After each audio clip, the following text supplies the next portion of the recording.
Hello everybody. So we're checking back in again on our 1960 LS swap. So you can see we have our intake on, our coils on. We pulled our water pump off.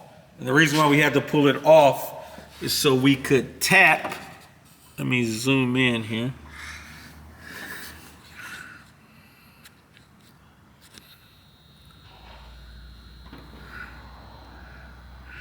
So the factory press-in fittings that would normally go right there, we knocked those out, and then we tapped in. One is a 3/8 MPT and the other is a 1/2 inch MPT. Some screw-in fittings so we could get clearance between our heater hose outlets and our control arm. You can see now we can freely pass our finger in between there, and our heat and air conditioning for the vintage air will work as it should.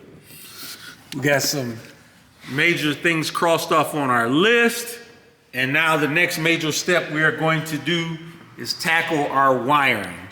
So let me back out. So this is our old wiring harness that went to a terminator system. And this was just a terminator that only controlled just an engine.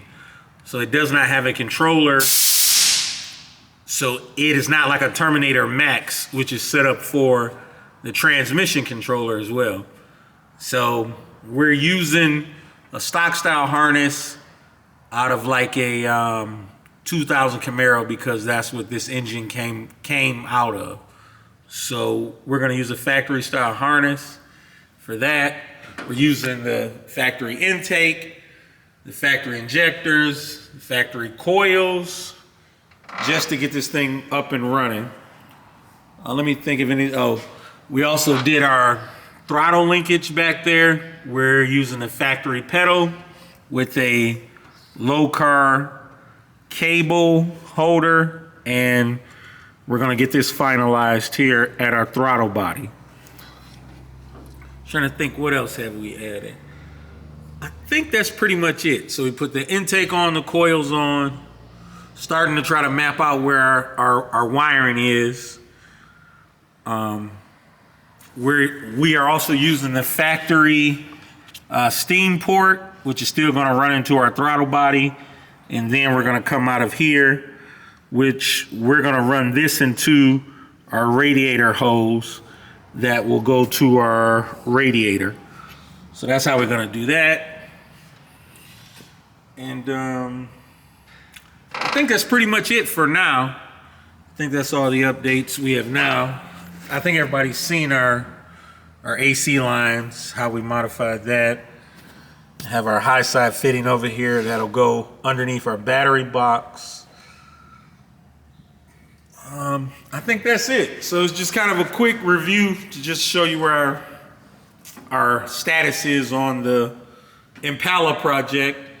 If you have any questions or concerns, just leave a comment, a like if you want to, and I'll try to respond to as many comments as possible. We're gonna keep it moving around here. I'm trying to see if I forgot anything. I don't think I forgot anything. I think the most major update is those coolant lines down there for the heater hose for our vintage air, and the fact that our intake and throttle body and coils are now on. I gotta throw some spark plugs in it and pretty much just start our wiring now. Clean up as much as we can and mount our ECU and then get our wiring to be as clean as possible. So that's it. Thank you for checking in. White One Auto out.